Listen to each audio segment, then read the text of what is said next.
चलिए आज हम लोग शुरू करेंगे एक नया चैप्टर पॉलिनोमियल। प्रॉब्लम है, आज हम लोग नया चैप्टर शुरू करेंगे पॉलिनोमियल। इससे पहले हम लोग चार इक्वेशन को सॉल्व करने का चार मेथड सीखा था। साइमल्टेनियस इक्वेशन को सॉल्व करने का चार मेथड सीखा। पहला सीखा था मेथड ऑफ क्रॉस मल्टीप्लिकेशन, फिर सीखा हम लोग मेथड ऑफ कंपैरिजन, फिर सीखा हम लोग मेथड ऑफ सब्स्टिट्यूशन, फिर सीखा हम लोग मेथड ऑफ क्रॉस मल्टीप्लिकेशन। तो दोबारा बोल दिया नाम ना, पहला बोला था मेथड ऑफ एलिमिनेशन, फिर मेथड ऑफ कंपैरिजन था, फिर मेथड ऑफ सब्स्टिट्यूशन था, फिर मेथड ऑफ क्रॉस मल्टीप्लिकेशन। चार मेथड सीखा। कुछ चैप्टर में हम लास्ट क्वेश्चन को सॉल्व करने मना करते हैं, इतना लेंथी होता है कि वो मैम तो देती भी नहीं एग्जाम में, सब देते भी नहीं है, मतलब टाइम वेस्ट होता है, रन होगा। अगर इनके साथ मैम का निशान मार्क की दाग मारी कि भाई एग्जाम में करके लाना है, स्कूल में मार्किंग हुआ, ऐसे जहाँ तक जब से हम पढ़ा रहे हैं ऐसे कभी से आता नहीं है।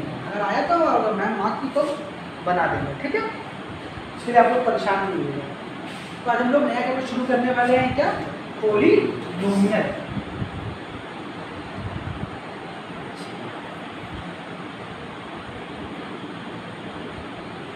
पॉलिनोमियल ये भी जो चैप्टर शुरू होगा ये भी वो method of elimination, cross multiplication की तरह लंबा कई चैप्टर है, 3-4 चैप्टर लगातार पॉलिनोमियल के ऊपर ही है। लेकिन एक बात ये कि चारों चैप्टर बहुत ही ज़्यादा आसान है। चलिए ये तो पहला पार्ट है। चैप्टर का नाम क्या है? नाम है पॉलिनोमियल, चैप्टर नंबर 7.1। तो चलिए पहले समझाते हैं आपको हम पॉलिनोमियल किसको कहते हैं। इससे पहले हम लोग क्या बना रहे थे, इक्वेशंस को सॉल्व कर रहे थे। याद कीजिए पहले क्लास मेथड ऑफ एलिमिनेशन का, उसको शुरू करने से पहले आपको हम समझाया था कि इक्वेशन किसको बोलते हैं। तब किसी अलजेब्रिक या मैथमेटिकल टर्म को हम बोलेंगे हाँ भाई ये इक्वेशन है, तो क्या बताया था, उसके बीच में इक्वल टू होगा। क्या होगा? उसके बीच में इक्वल टू होगा। तो इक्वल टू दाएं बाएं दरमियान में बताया कि दरमियान में हो, उसके अगल बगल कुछ ना कुछ लिखा हो, एटलीस्ट कम से कम 0 भी लिखा हो। याद आ रहा है आप लोगों को? एकदम शुरुआत में बताया था मेथड ऑफ एलिमिनेशन में, तो उसको हम लोग बोलते हैं इक्वेशन। मिसाल के तौर पर, जैसे कि मिसाल के तौर पर अगर हम लिखें यहाँ पर 3x + 5y = 2, ये तो बहुत पड़ा इसके बारे में। ये क्या है? इक्वेशन। क्यों इक्वेशन है? क्योंकि यहाँ पर इक्वल टू है। हम बताया था कि ये 2 यहाँ भी हो जाएगा तो भी इक्वल टू के बाद कम से कम 0 होना चाहिए। 0 के उस तरफ या इस तरफ कुछ ना कुछ लिखा होना चाहिए, सिर्फ खाली इक्वल टू नहीं होगा। तो क्या कहते हैं इसको हम लोग? इसको कहते हैं हम लोग इक्वेशन, है ना। फिर बताया था किसको बोलते हैं लीनियर इक्वेशन, किसको बोलते हैं क्वाड्रेटिक इक्वेशन, किसको बोलते हैं क्यूबिक इक्वेशन। ये सारे इक्वेशन आपको हम समझाया था।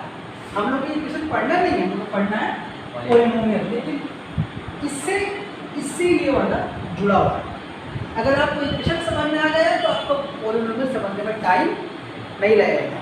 हम और क्या बताया था, इसे मान लीजिए 3x + 5y - 2, अगर कोई खाली इक्वल टू लिख दिया तो भी इक्वेशन नहीं है। अगर यहाँ पर इक्वल टू यहाँ पर हो तब भी ये इक्वेशन नहीं है।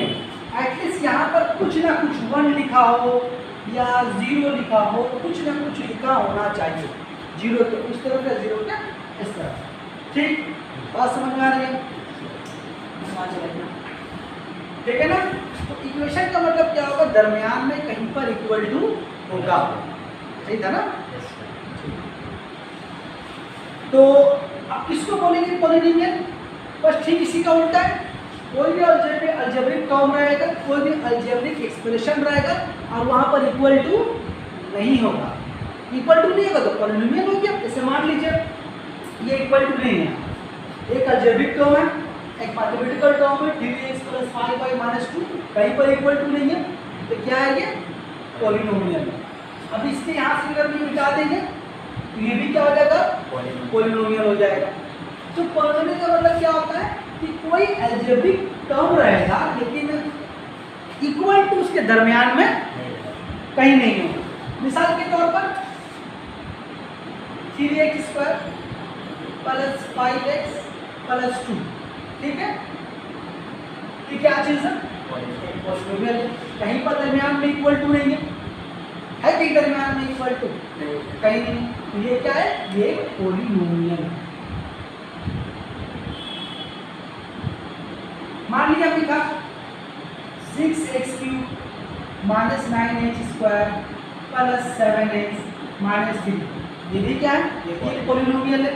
या मान लीजिए हम लिखा x प्लस 2, ये भी एक पॉलिनोमियल है।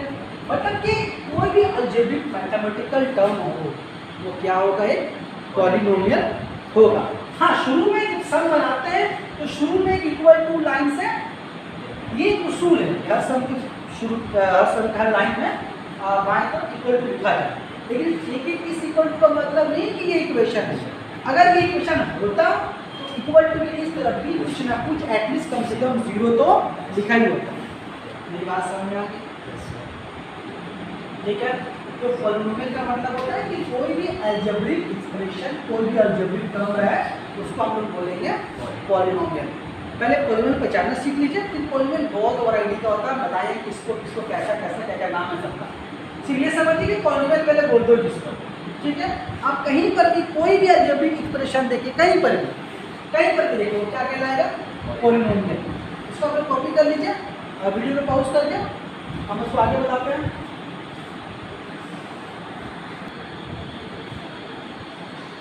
तो अभी आपको हम क्या समझाएं कि कैसे पहचानेंगे कौन सा पॉलिनोमियल है, कौन सा इक्वेशन है, कौन सा पॉलिनोमियल है, कौन सा इक्वेशन है। जहाँ पर इक्वल टू नहीं हो पॉलिनोमियल है, अगर इक्वल टू दरमियान में है तो इक्वेशन है, ठीक है। तो और गहराई में चलते हैं। अच्छा, हम लोग देखें अलजेब्रा में जो मैथमेटिकल एक्सप्रेशन, जैसे कि हमने इक्वेशन में देखा x 3a प्लस 5y, इस तरह से अगर आप अब तक जितना अलजेब्रा देख पाएँ क्लास 7 से 8 9 तक, देखिए अलजेब्रा में हमेशा इंग्लिश का अल्फ़ाबेट्स, कभी a, कभी b, कभी c, कभी x, कभी y, कभी कभी एलिमेंट, सारे ये अल्फ़ाबेट्स को इस्तेमाल किया जाता है। तो इस सारे अल्फ़ाबेट्स को मैथ की भाषा में क्या बोलते हैं? इस सारे अल्फ़ाबेट्स को मैथ की भाषा में बोलते हैं वेरिएबल। क्या बोलते हैं उसको?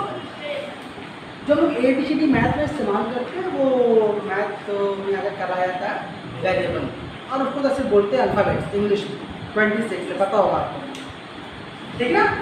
अब जैसे मिसाल को मान लीजिए, अगर आपको लिखा 3x³ minus 9x² plus 6x plus 2, अगर आपसे पूछे बाबू ये पॉलिनोमियल है या नहीं, तो ये पॉलिनोमियल है। क्यों ये पॉलिनोमियल है? क्योंकि यहाँ पर दरम्यान में कहीं पर भी इक्वल टू नहीं है। अगर इक्वल टू होते तो क्या हो जाता है? ये इक्वेशन होता है। बात समझ में आ रही है? अच्छा, अब यहाँ पर देखिए, यहाँ पर हम लोग इंग्लिश का A से Z तक जो ABCD ये होता है, उसमें हमने इंग्लिश का कौन सा लेटर इस्तेमाल किया? तो जवाब क्या होगा? एक्स। एक्स यहाँ पर क्या चीज़ है? वेरिएबल है। एक्स यहाँ पर कौन है? वेरिएबल है। अभी आपसे पूछा यहाँ पर क्या तरह का एक्स इस्तेमाल हुआ है, तो आपको लगता होगा यहाँ पर x³ है, x² है और x है, तो बोलिएगा 3 वेरिएबल इस्तेमाल किया गया है। तो ऐसा कभी नहीं होगा। वेरिएबल कितना होगा? वो एक ही x होगा। वो अगर x² है, x³ है या x है, तो बोलेंगे एक ही वेरिएबल है, वो कौन है? x। फॉर एग्जाम्पल, अगर आपको ऐसा लिख के दे 9x³ 5y² 3z माइनस 9। अब यहाँ पर वेरिएबल कितना है? वेरिएबल 3 है, एक x है, एक y और एक z है। अगर आपको बोले 6m⁴ माइनस 9n² प्लस 3, यहाँ पर वेरिएबल क्या क्या है? वेरिएबल है दो है। कौन है वो? m है और n है। अगर आपसे पूछे कि वो पहले वाले पॉलिनोमियल में क्या दो वेरिएबल है, तो क्या बोलेगा? एक ही वेरिएबल में कौन है? x। दूसरे वाले में कौन सा वेरिएबल है? तो दूसरे वाले में 3 वेरिएबल। सिर्फ नाम बोलिएगा, आपको x³ नहीं बोलना, y² नहीं बोलना है, z, सिर्फ आपको नाम बोलना है x, y और z। अगर पूछे कितना वेरिएबल है, तो बोलिए कितना वेरिएबल है सर? 3 वेरिएबल है, एक x है, एक y और एक z। दूसरे वाले में क्या वेरिएबल है? 2 वेरिएबल है, एक m है और एक n है। आपको m4 नहीं बोलना, m स्क्वायर नहीं बोलना, पावर वगैरह नहीं बोलना, सिर्फ इंग्लिश का अल्फाबेट इस्तेमाल कैसे आपको उसको बोलना है। फॉर एग्जाम्पल अगर आपको हम लिख के दें 6x - 2, तो ये भी पॉलिनोमियल है, ये भी पॉलिनोमियल है। यहाँ पर वेरिएबल कौन है? x है। अच्छा, अगर यहाँ इक्वल टू लिखे, यहाँ इक्वल टू लिखे, यहाँ इक्वल टू लिखे, यहाँ इक्वल टू लिखे, तो क्या इक्वेशन हो गया? नहीं, इक्वेशन नहीं हुआ।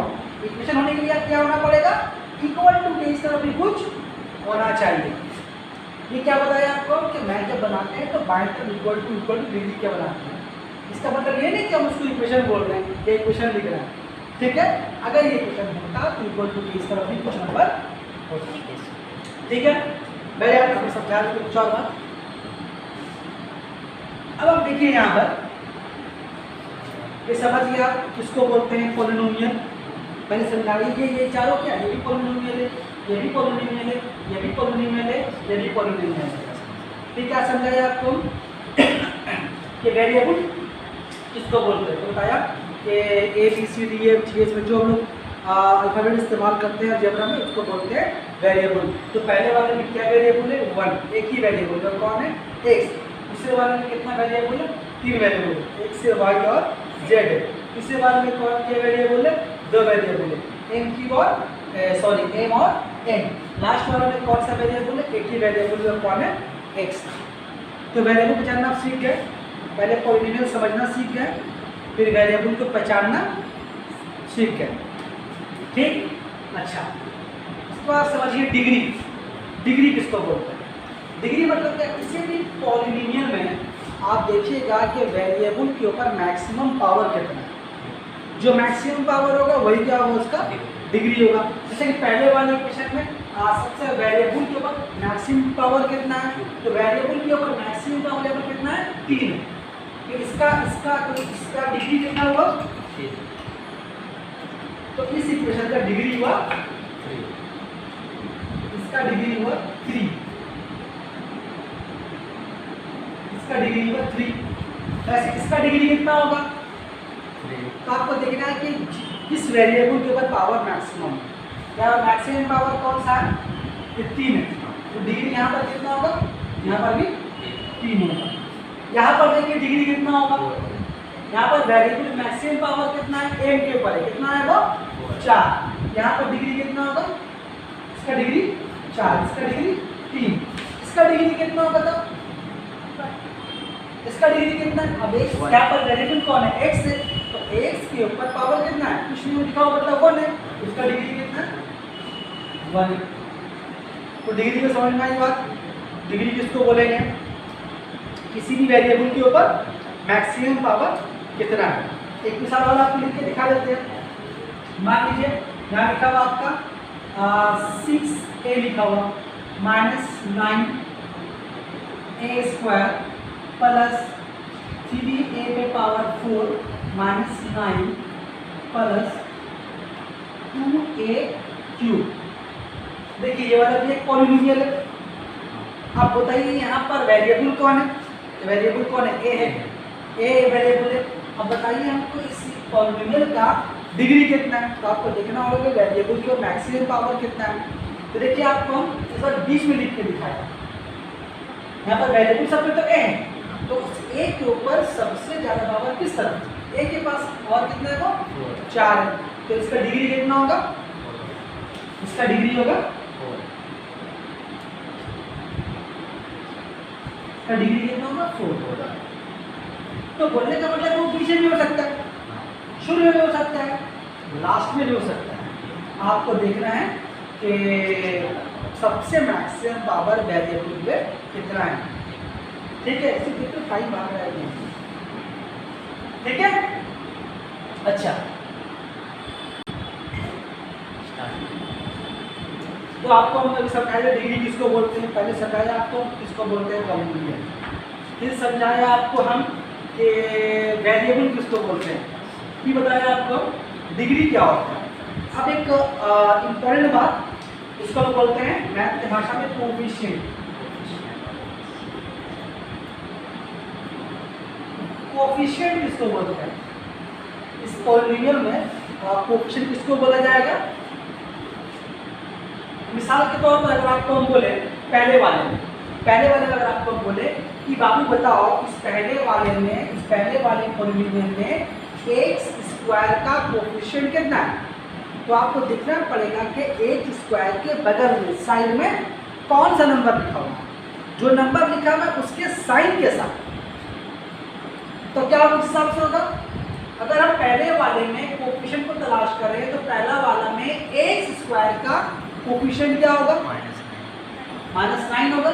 अगर हम ऐसे नंबर दे दें तो आपको समझ में आता है ये 1 नंबर, 2 नंबर, 3 नंबर या 4 नंबर। तो पहले वाले में कोएफिशिएंट ऑफ एक्स स्क्वायर कितना है? -9। एक नंबर में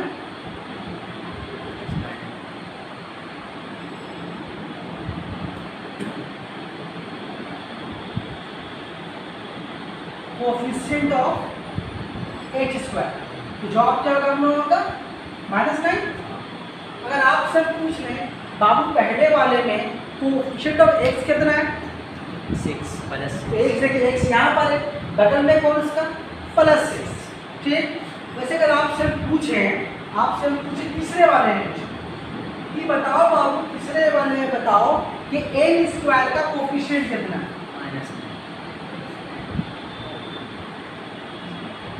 कोएफिशिएंट ऑफ एन स्क्वायर। तो आप देखना है कि तीसरा नंबर में एन स्क्वायर कहाँ पर है? यहाँ पर एन स्क्वायर है, उसके बगल में कौन सा नंबर है? -9। ठीक ना। अगर आपसे पूछ ले दूसरे वाले कि बताओ एक्स क्यूब का कोएफिशिएंट कितना है, तो क्या होगा जवाब? +9। अगर आपसे पूछे बताओ वाई स्क्वायर का कोएफिशिएंट कितना है दूसरे वाले में, तो जवाब क्या होगा? -5। अगर आपसे पूछे बताओ जेड का कोएफिशिएंट कितना है, तो क्या होगा जवाब? +3। बात समझ में आ रही है? तो अभी आपको जो पहला चैप्टर बहुत आसान है, उसमें डिग्री पूछेगा, उससे पूछेगा वेरिएबल कौन है, उससे पूछेगा कोएफिशिएंट। बहुत आसान चैप्टर है, बस फिर पहचानना, एक दिन का मेहमान ये चैप्टर। ठीक है। अच्छा, ये जवाब तक बात समझ में आई? इसको आप लोग पॉज करके इसको वीडियो पॉज करके देख के उतार लीजिए। थोड़ा हम और आगे कुछ बात बताते हैं। तो क्या आपके बार रिपीट करते रहे, क्या बताया आपको? पहले बताया है कि इसको बोलते हैं पॉलिनोमियल, फिर बताया है कि इसको बोलते हैं वेरिएबल, फिर बताया है कैसे पहचानेंगे डिग्री, फिर बताया कि कैसे पहचानेंगे कि कौन कोएफिशिएंट क्या चीज़ है। ठीक है। अब आइए एक इम्पॉर्टेंट बात बताते हैं आपको, इसको मिटा दो पहले।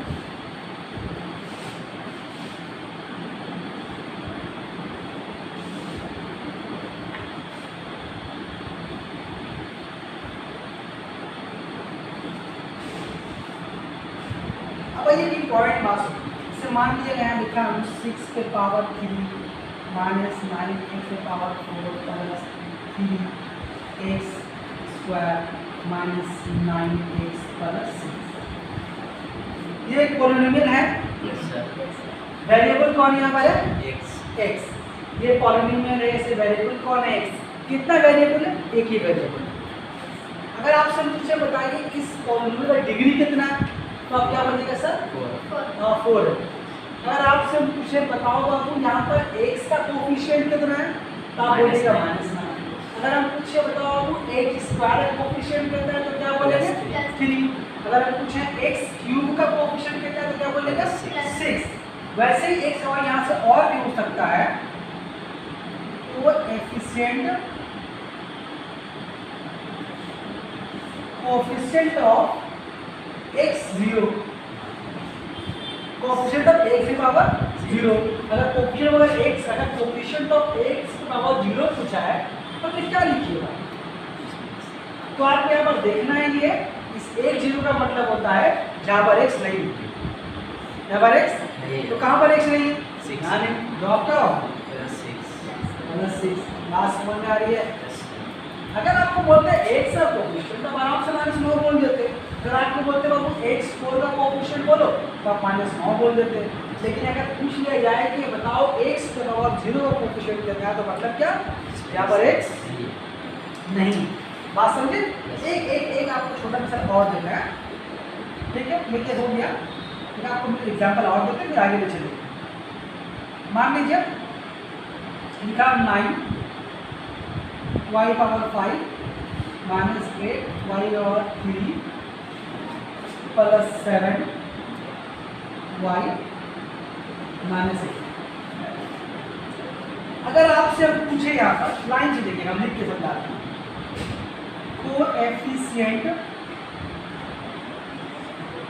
कोएफिशिएंट ऑफ y के पावर 5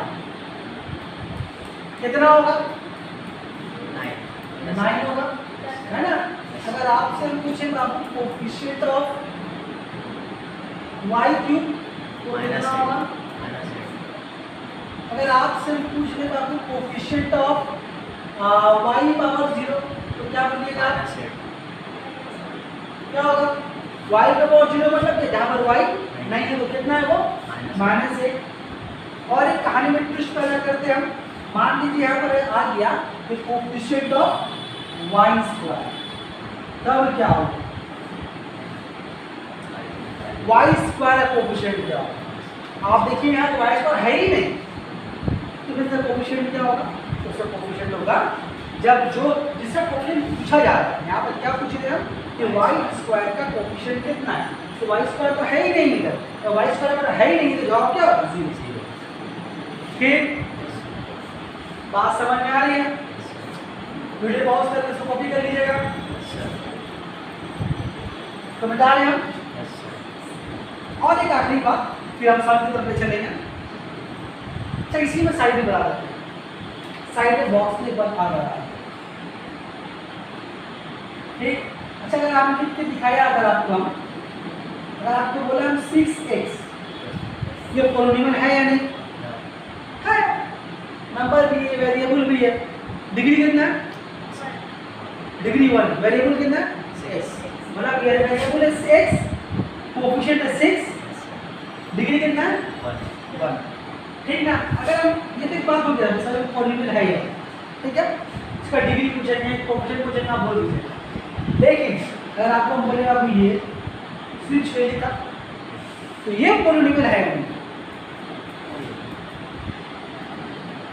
याद रखिए।